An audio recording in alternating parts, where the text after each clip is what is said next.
Welcome, friends. This is Akash Panda, and you are watching Any Knowledge Hub. We are going to start the Constituent Assembly and the constitutions and framing of the constitutions of India. दोस्तों मैं CBSE और CBCS दोनों के syllabus के तहत ये classes जो हो रहे हैं ये CBSE और CBCS दोनों के सिलेबस कवर कर रहे हैं। तो हम आगे प्रोसीड करते हैं। सीक्वेंस शायद बहुत सारे चैप्टर्स आएंगे। फर्स्ट लेक्चर है ये। First, Constituent Assembly of India demand for its creation। हम इस चैप्टर में कॉन्स्टिट्यूएंट असेंबली कैसे आया इसका हम बैकग्राउंड को समझेंगे पहले।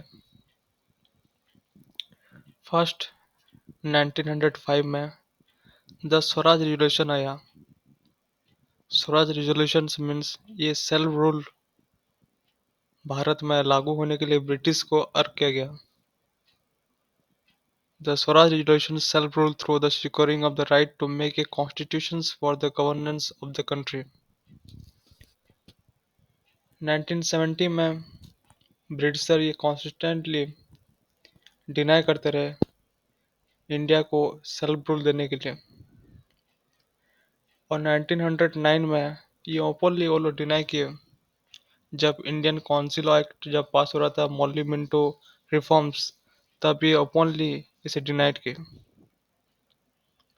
पर उनको अपना स्टैंड चेंज करना पड़ा क्योंकि जब फर्स्ट वर्ल्ड वॉर आया 1914 से 1919 तो उन्हें इंडियन का हेल्प चाहिए था। तब इंडिया का वन एंड ओनली जो नेशनल पार्टी था, इंडियन नेशनल कांग्रेस, उनसे वो लोग हेल्प मांगे। पर तब कुछ समय पहले मॉडरेट और एक्सट्रीमिस्ट के बीच लड़ाई झगड़ा चला था।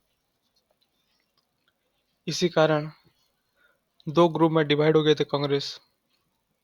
इन पर 1916 में दोनों का रिलेशनशिप रिकॉन्साइल हुआ और मॉडरेट और एक्सट्रीमिस्ट एक साथ आए और कांग्रेस और मुस्लिम लीग भी एक साथ आए। लखनऊ पैक्ट 1916। इसीलिए ब्रिटिशर को अपना स्टैंड चेंज करना पड़ा और 28 अगस्त 1917 को फेमस मॉन्टेक डिक्लेरेशन हुआ, जो भारत में एक रेस्पॉन्सिबल गवर्नमेंट बनाने के लिए उनका ब्रिटिश पॉलिसी का फाइनल गोल था। यही स्टैंड रखे इन फेमस मॉन्टेक डिक्लेरेशन ऑन 28 अगस्त 1917। पर वो लोग कॉन्स्टेंटली 3 डिकेड्स तक ये लोग इग्नोर करते रहे भारत को सेल्फ रूल देने के लिए। पर जैसे मैं कहा, कांग्रेस एक मेन स्ट्रीम पार्टी था और इन्होंने कॉन्स्टिट्यूएंट असेंबली बनाने के लिए लगातार डिमांड करते रहे, पर वो लोग ब्रिटिश सब रिजेक्ट करते रहे। दिसंबर 1918 को 33rd सेशन हुआ, जो इंडियन नेशनल कांग्रेस दिल्ली में हुआ था, और वहाँ पर कॉन्स्टिट्यूशन बनाने के लिए ये लोग डिमांड किए। 1922 में गांधी जी भी यही प्रस्ताव रखे। 1922 में मॉडरेट लीडर जो सेंट्रल लेजिस्लेचर के थे वो लोग नेशनल कन्वेंशन बुलाए स्वराज के लिए। 1924 में स्वराज जो एक कम्युनिटी थे स्वराजिस्ट, वो लोग राउंड टेबल कॉन्फ्रेंस की डिमांड किए। 8 फरवरी 1924 को मोतीलाल नेहरू जो स्वराजिस्ट पार्टी के लीडर थे, वो सेंट्रल लेजिस्लेटिव असेंबली में डिमांड करते रहे कॉन्स्टिट्यूशन ऑफ इंडिया। जितना भी अभी सीक्वेंस में डेट में बता रहा हूँ, यही कांग्रेस का एक ही स्टैंड था, भारत में भारत का सेल्फ रूल बने और भारत का एक स्वतंत्र कॉन्स्टिट्यूशन बने। 1925 में स्वराजिस्ट यही बात फिर रिपीटेड की। पर ब्रिटिशर के ऊपर कोई भी इम्पैक्ट नहीं पड़ा। मई 1927 बॉम्बे सेशन कांग्रेस, मोतीलाल नेहरू और एक रिजोल्यूशन पास की। 1928 फिर एक बार एम एन रॉय एक कॉन्स्टिट्यूशन असेंबली एक इंडिया का ऑर्गेनाइज करने के लिए प्रस्ताव रखे। फिर 1928 में नेहरू रिपोर्ट आया, जो नेहरू कमीशन ने रखा था, एक ड्राफ्ट ऑफ द कॉन्स्टिट्यूशंस, जो एक भारत का डोमिनियन स्टेटस और फुल रेस्पॉन्सिबल गवर्नमेंट बनाने के लिए ये लोग मांग रखे। फिर फेजपुर कांग्रेस सेशन 1936 हुआ, यहीं पर भी कॉन्स्टिट्यूशन का डिमांड रखे। फिर प्रोविंशियल गवर्नमेंट जो बना था कॉन्स्टिट्यूशन का 1935 का एक्ट के अनुसार, वो सब एक रिजोल्यूशन पास किए जो कॉन्स्टिट्यूशन डिमांड कर रहे थे। 1938 में कांग्रेस हरिपुर सेशन में फिर कॉन्स्टिट्यूशन का डिमांड हुआ। ये जितना भी सीक्वेंस अभी मैं बता रहा हूँ हिस्टोरिकल बैकग्राउंड, यही सभी भी पर कॉन्स्टिट्यूशन बनाने के लिए एक अर्क था कांग्रेस, इंडियन नेशनल कांग्रेस का। पर 1913 में 39 में जब सेकेंड वर्ल्ड वॉर शुरू हुआ, तब इंडिया का दोबारा से ये लोग हेल्प मांगे, इंडिया से कोऑपरेट मांग रहे थे। 1940 मार्च में रामगढ़ सेशन कांग्रेस में फिर से यही डिमांड उठा, भारत में संविधान बनाने के लिए। फिर सेकंड पॉइंट आया यहाँ पर, acceptance of the demand for the creation of A constituent assembly 1945। तब end of second world war करीब था, तब यहाँ कैबिनेट मिशन प्लान आया 1945, जो ब्रिटेन के लेबर गवर्नमेंट, जो न्यूली फॉर्म लेबर गवर्नमेंट था, ये प्रस्ताव भारत को भेजे थे, जहाँ पर कॉन्स्टिट्यूएंट असेंबली बनाने का प्रस्ताव भारत को दिया गया। आखिरकार ये लोग माने और भारत में कॉन्स्टिट्यूशन असेंबली एक बनाने के लिए लेबर गवर्नमेंट ऑफ ब्रिटेन ने अपने पार्लियामेंट के द्वारा कैबिनेट मिशन प्लान भेजा 1945 में। फिर जब कॉन्स्टिट्यूएंट असेंबली का प्रस्ताव आया वहां से, तब election of the constituent assembly of India and its first meeting, तब भारत में फर्स्ट असेंबली कॉन्स्टिट्यूएंट असेंबली का मीटिंग बैठा जुलाई 1946 में। कैबिनेट मिशन प्लान 95 के तहत 210 जनरल सीट्स में इलेक्शन हुए, जहां पर कांग्रेस 199, मुस्लिम सीट्स 78 रहा, मुस्लिम लीग 73। कांग्रेस एट ए क्लियर मैंडेट 2011 सीट्स में एक थंपिंग मेजोरिटी के साथ एक मेजोरिटी के सहित कॉन्स्टिट्यूएंट असेंबली में अपना दबदबा जमाया। कांग्रेस का 199 सीट्स था और बाकी 12 सीट्स अपने कुछ दूसरे इंडिपेंडेंट कैंडिडेट थे उनको मिलाकर 211 मेजोरिटी थंपिंग के साथ वो अपना कॉन्स्टिट्यूएंट असेंबली में ऐसे मेजोरिटी पार्टी घोषित हुआ। Next we move to the next slides. Boycott of constituent assembly of India and its first meeting. जब कांग्रेस 211 सीट में जीती, तब मुस्लिम लीग कॉन्स्टिट्यूएंट असेंबली को बॉयकॉट किया, as well as the cabinet mission plan. और वो लोग टू रेजोल्यूशन पास किए। First, they withdraw support from cabinet mission plan, and second, resolve to reserve to direct action for achieving Pakistan, एक पाकिस्तान बनाने के लिए by dividing India into two parts. They want to secure a new state. They named that Pakistan. और तभी से 16 अगस्त 1946 को Muslim League direct action day celebrate किए। Then the first meeting of the constituent assembly 9 दिसंबर 1946 को कॉन्स्टिट्यूएंट असेंबली का फर्स्ट मीटिंग बैठा। और जैसे कि फ्रेंच में होता है असेंबली में, वैसे भारत में भी जो सबसे ओल्डेस्ट मेंबर थे doctor Sachidanand Sinha, its most important, it should be noted, doctor Sachidanand Sinha became the first chairmanship as a oldest member. पहले मीटिंग 211 मेंबर अटेंड किए, और यहाँ मुस्लिम लीग तो पहले से बॉयकॉट कर चुके थे। जहाँ पर 11 दिसंबर को doctor Rajendra Prasad S permanent president elect हुए, जो बाद में चलकर भारत के प्रथम राष्ट्रपति भी बने। और दो vice president, VT Krishnamachari and SC Mukherjee. Then status of the constituent assembly. देखिए, status of the constituent assembly दो में डिवाइड है।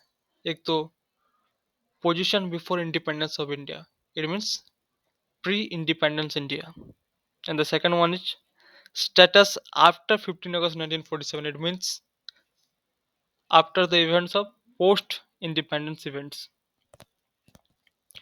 So कॉन्स्टिट्यूएंट असेंबली का पोजीशन इंडिपेंडेंस से पहले क्या था और इंडिपेंडेंस के बाद क्या था। Position before independence of India, India is not a sovereign body, but Sardar Patel और नेहरू कहते थे भारत का कॉन्स्टिट्यूएंट असेंबली एक सॉवरेन बॉडी है। पर बहुत सारे क्रिटिक्स कहते हैं कि 15 अगस्त 1947 से इंडिया एक सोवरेन राष्ट्र बना इंडिपेंडेंस होने के बाद। उससे पहले क्योंकि 1946 से कॉन्स्टिट्यूएंट असेंबली का फॉर्मेशन हो चुका था, तो क्रिटिक्स कहते हैं कि ब्रिटिशर का इंटरफेरेंस था। पर सरदार पटेल और नेहरू ये इनकार किए, और एक रेजोल्यूशन, एक रिजॉल्व पास हुआ। The assembly should not be dissolved except by a resolution assented by at least two-thirds of the whole number of members of the assembly. Once constituted, it should not be dissolved even by Britain. इसके बाद से sovereign constitution एक बना भारत का constituent assembly. इसके बाद जब भारत एक स्वतंत्र राष्ट्र बना आफ्टर 15 अगस्त 1947, तब कॉन्स्टिट्यूएंट असेंबली का दो काम एक डुअल रोल प्ले करने लगा। पहले ऐसे Indian constitution maker and second as a legislature, ये दोनों का काम किया। और उसी समय वो एक सॉवरेन बॉडी बन चुका था। 17 जुलाई 1947 को ब्रिटिश पार्लियामेंट ने इंडियन इंडिपेंडेंस एक्ट पास किया, इंडियन इंडिपेंडेंस एक्ट 1947, जिसके तहत भारत को आज़ाद करने की एक रिजोल्व पास हुआ। तब 14 अगस्त 1947 को कॉन्स्टिट्यूएंट असेंबली में मीटिंग बैठा, एंड जब डॉन विटनेस किया इंडिया, तब भारत 15 अगस्त 1947 को आज़ाद हो चुका था। तब भारत में कुल 28 members of Muslim League constituent assembly में फिर बाद में ज्वाइन किए, और उसके साथ 93 representative from Indian princely state. जो इंडियन प्रिंसली स्टेट थे वो भी कॉन्स्टिट्यूएंट असेंबली में ऐड हुए। तो ये रहा status of the constituent assembly. The compositions of the constituent assembly, we will see the review. Constituent assembly as representative of the people of India। जैसे भारत को अगर देखें, भारत एक ऐसा राष्ट्र है जो अपना अपना सोवरेंटी पावर अपने सिटीजन, अपने पीपल को दिया है। तो यह कहा गया है कि constituent assembly as representative of the people of India. तो पीपल के जितने रिप्रेजेंटेटिव थे, जो इलेक्टेड रिप्रेजेंटेटिव थे कॉन्स्टिट्यूएंट असेंबली के, उनको भारत के लोग इलेक्ट किए और वो लोग एडॉप्ट एंड इनेक्ट किए कॉन्स्टिट्यूशन का। पर क्रिटिक्स यह भी कहते हैं कि भारत के जो कॉन्स्टिट्यूएंट असेंबली में जितने मेंबर थे उनमें से ज़्यादातर मेजोरिटी थम्पिंग मेजोरिटी हिंदूज थे। जैसे कि आपको मैं एक डाटा दिखाता हूँ। हिंदूज थे 194, schedule caste 31, Muslims 80, Anglo Indians 3, Christian 6, Parsis 3, backward tribe 6 and 6 4। तो टोटल 296 थे जिसमें 194 हिंदूज थे। तो क्रिटिक्स का यह भी मानना था मेजोरिटी हिंदूज थे। पर भारत का पॉपुलेशन की वाइज देखें भी तो हिंदूज मेजोरिटी रहे हैं। और यहाँ पर भारत के विभिन्न प्रांत से जो मेंबर्स थे वो यहाँ पर थे, वो अपना जो खुद भी अपना आइडियाज एक्सप्रेस किए थे और वो इंक्लूड हुआ है कॉन्स्टिट्यूएंट असेंबली में। तो ऐसे हम मेजोरिटी ऑफ द हिंदूज में कुछ ज़्यादा प्रभाव नहीं पका सकता कॉन्स्टिट्यूशन ऑफ इंडिया में। ए लार्ज रिप्रेजेंटेटिव बॉडी, जैसे हम देखें 24 जनवरी 1950 the last day of assembly, उसमें 308 मेंबर्स थे जो कॉन्स्टिट्यूशन पर साइन किए थे। और यह एक लार्ज रिप्रेजेंटेटिव बॉडी था, बहुत ही ज़्यादा मेंबर थे। जैसे कि पहले हम भी देखें अमेरिकन फिलाडेल्फिया कन्वेंशन देखें जहाँ पर कॉन्स्टिट्यूएंट असेंबली अमेरिका का बैठा था, वहाँ पर भी ऐसी एक लार्ज रिप्रेजेंटेटिव बॉडी थी। Next point, the dominant positions and role of the Congress in the constituent assembly. ये जाहिर सी बात है, कांग्रेस का एक बड़ा हिस्सा कॉन्स्टिट्यूएंट असेंबली में था, इसी कारण उसका डोमिनेंट पोजीशन था। और नेशनल मूवमेंट में भी कांग्रेस के बहुत सारे लीडर भाग लिए थे और वो सब कॉन्स्टिट्यूएंट असेंबली के मेंबर्स थे। तो जाहिर सी बात है कांग्रेस की डोमिनेंट पोजीशन था कॉन्स्टिट्यूएंट असेंबली के ऊपर। परफॉर्मेंस ओरिएंटेड असेंबली, असेंबली में जितने भी कॉन्स्टिट्यूशंस का प्रोसेस था वो बहुत ही सिस्टमेटिकली एंड ऑर्डरली काम हुआ है।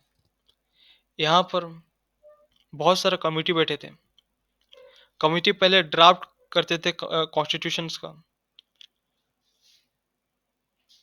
वो फिर कॉन्स्टिट्यूएंट असेंबली में डिबेट होता था।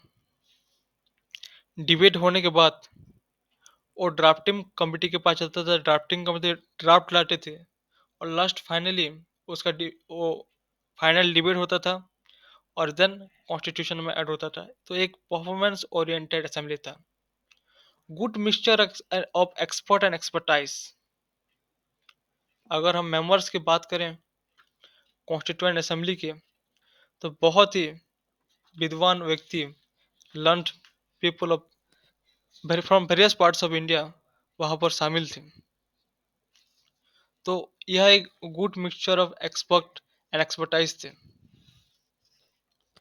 कुछ मेंबर्स के अगर नाम बोले, 20 मोस्ट इन्फ्लुएंशियल मेंबर्स, जैसे प्रसाद थे, Azad, Patel, Nehru, Siddaramaiah, Iyer, N J Ayyangar, Munshi, Ambedkar, Satyanarayan Sinha, M A Ayyangar, Jairamdas, Daulat Ram, Shankar Dev, Mrs Durgabai, Acharya Kripalani, T Krishnamachari, S C Mukherjee, M N Rao, Mohammad Saadulla और बी एन राव जो कि कॉन्स्टिट्यूशनल एडवाइजर थे।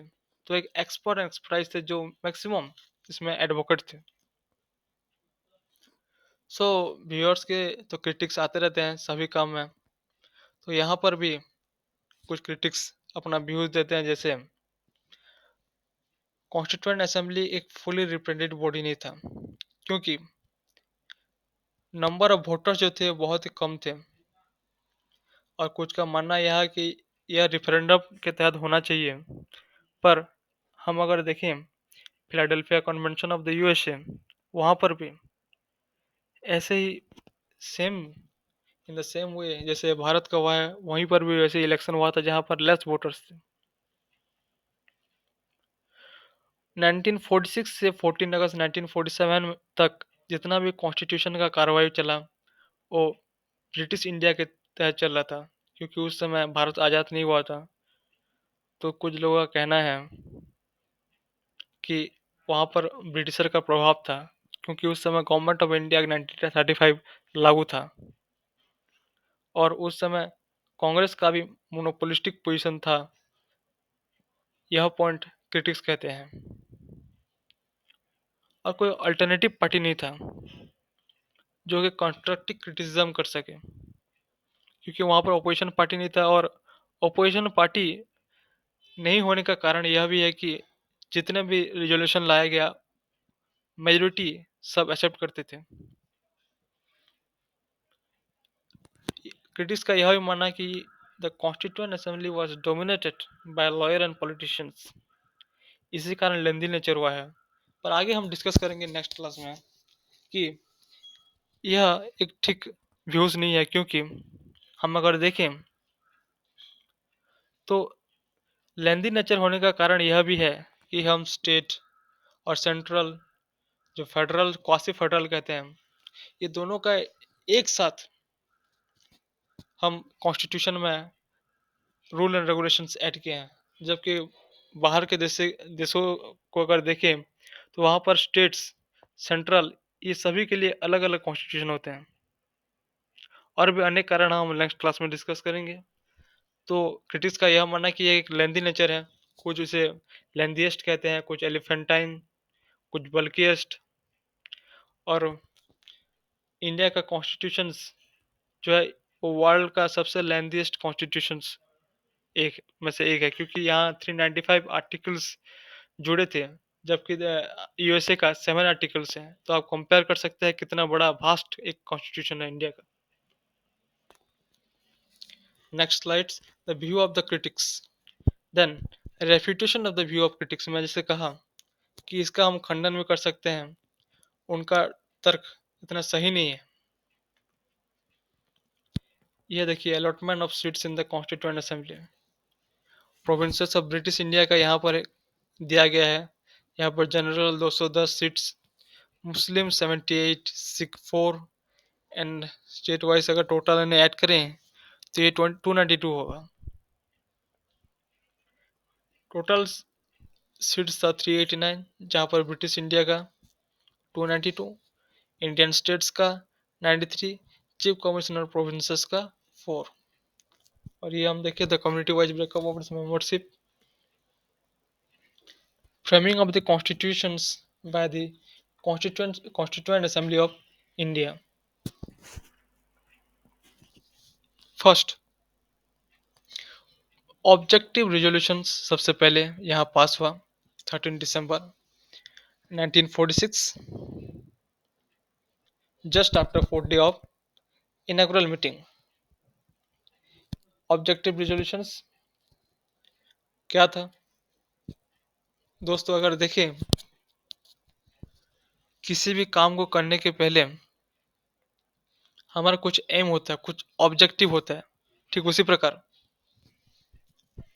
कॉन्स्टिट्यूशन का भी कुछ ऑब्जेक्टिव था, कुछ एम था। उन्हें एक डायरेक्शन सेटअप करना था, जिसके तहत constituent assembly for the formation of constitution of India वो आगे बढ़ सके एक स्पेसिफिक डायरेक्शन पे। तो वही सब ऑब्जेक्टिव रेजोल्यूशंस पंडित नेहरू ने प्रेजेंट किया कॉन्स्टिट्यूएंट असेंबली को, और 22 जनवरी 1947 को ऑब्जेक्टिव रेजोल्यूशंस पास हुआ।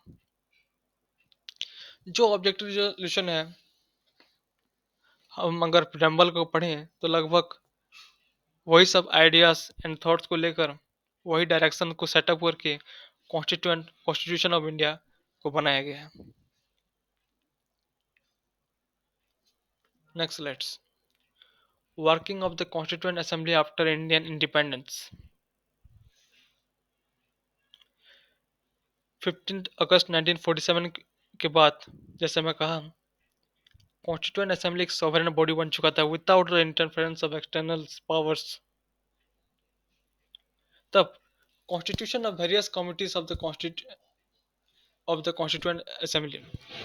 कॉन्स्टिट्यूशन असेंबली का बहुत सारे कमिटीज यहाँ बनाए गए। एक था कमिटी प्रोसीजरल मैटर्स पर, और एक कमिटी था सब्सटेंसिव मैटर पर। अगर हम सब्सटेंटिव मैटर्स के बारे में बात करें तो वहाँ पर rules of procedure committee, financial staff committee, credential committee, steering committee, Hindi translation committees, orders of business committee, Urdu translation committee, press gallery committee, house committee, committee of independence act, यह सारे था। दूसरी ओर ग्रुप बी में जो सब्सटेंटिव मैटर्स पे जो committee बैठे थे वहाँ पर unions powers committee, union constitutions committee, provincial constitution committee, advisory committee on minorities and fundamental rights, committee on financial rights between the union and states. तो यहाँ पर दो में डिवाइड हुआ था कमिटी, एक प्रोसीजरल मैटर पर, एक सब्सटेंसिव मैटर पर। Second, the drafting committee of the constituent assembly. This is the most important committee of the Constituent Assembly as they drafted the constitutions. It was headed by the most famous Dr.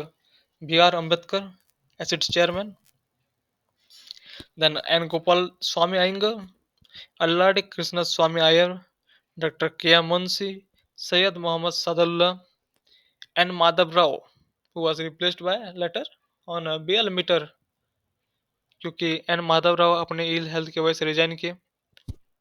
And the last not the list T T Krishnamachari, जो बाद में DP Khaitan replaced किए क्योंकि 1948 को TT Krishnamachari का उनका death हो गया था, इसीलिए डीपी खैतान को अपॉइंट किया गया। सो ड्राफ्टिंग कमिटी 29 अगस्त 1947 को यह कमिटी बैठी। Passing and adoption of the constitution by constitution assembly. So 21 फरवरी 1948 को ड्राफ्टिंग कमेटी ने अपना रिपोर्ट प्रेजेंट किया। कॉन्स्टिट्यूशन असेंबली में जो ड्राफ्ट जो सबमिट किया उसमें डिबेट हुआ। 4 नवंबर 1948 को न्यू ड्राफ्ट सबमिट हुआ। जो जो डिबेट में जितना भी फॉल्ट आया वो सबको करेक्शन किया गया और एक न्यू ड्राफ्ट बनाया गया 4 नवंबर 1948 को। तो वो ड्राफ्ट सबमिट हुआ। फिर 4 नवंबर से 9 नवंबर 1942 फर्स्ट डिबेट ऑन ड्राफ्ट हुआ, फर्स्ट डिबेट। देन 15 नवंबर 1948 से 17 अक्टूबर 1949 तक ईच क्लॉज, सभी clause of the draft thoroughly debate हुआ एंड पास हुआ। टोटल अगर देखें तो हम 7635 अमेंडमेंट्स हुए, और अगर डिबेट के सेशन को कहें तो 11 सेशंस हुए।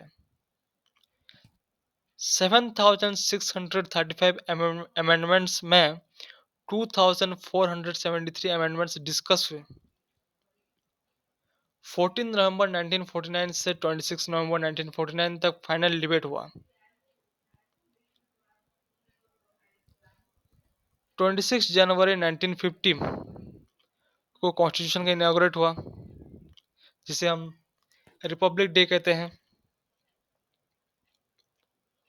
और 26 जनवरी 1930 को जो पूर्ण स्वराज रिवोल्यूशन हुआ था, 26 जनवरी 1930 को पूर्ण स्वराज रिवोल्यूशन घोषित हुआ था। सो इसी कारण 26 जनवरी 1950 को रिपब्लिक डे ऐसे republic day inauguration of constitution choose किया गया। और राजेंद्र प्रसाद इंडिया के first elected president of India बने। So last meeting of the constituent assembly और 24 जनवरी 1950 को बैठा, जो final session of the constituent assembly बैठा। राजेंद्र प्रसाद को प्रेसिडेंट ऑफ इंडिया इलेक्ट किया गया। टोटल टाइम जो कॉन्स्टिट्यूशन का लगा हुआ है 2 years 11 months and 17 days precisely. Then there will be 11 plenary sessions and 114 days discussion. 63,96,273 rupees money spend हुए। अगर हम कंपाइल करें सारा डाटा को कॉन्स्टिट्यूशंस का तो 319 पेजेस होगा, जो एक बृहद संविधान का अपना परिचय देते हैं। तो आगे भी हम नेक्स्ट चैप्टर प्रियम्बल्स एंड कॉन्स्टिट्यूशन का फिलोसफी और आगे union government, state government, local self government, directive principle, state policy, fundamental rights, fundamental duty, ये सब आगे कवर करेंगे इस चैनल पे नॉलेज हब में। यहाँ सीबीएसई और सीबीसीएस ये दोनों के सिलेबस में कवर कर रहा हूँ। आशा है आप सब लोग इस चैनल को सब्सक्राइब करेंगे। अपना वैल्यूएबल फीडबैक्स एंड क्रिटिक्स आप कमेंट्स के जरिए दिए। यहाँ नीचे डिस्क्रिप्शन में मेरा ईमेल भी दिया गया, आप डायरेक्ट भी मुझे भेज सकते हैं। मैं कोशिश करूँगा, थोड़ा समय लग सकता है पर मैं कोशिश करूँगा आपके जितने भी कमेंट्स हो, डाउट्स हो, वो सब मैं क्लियर कर पाऊँ। Thank you for watching this video.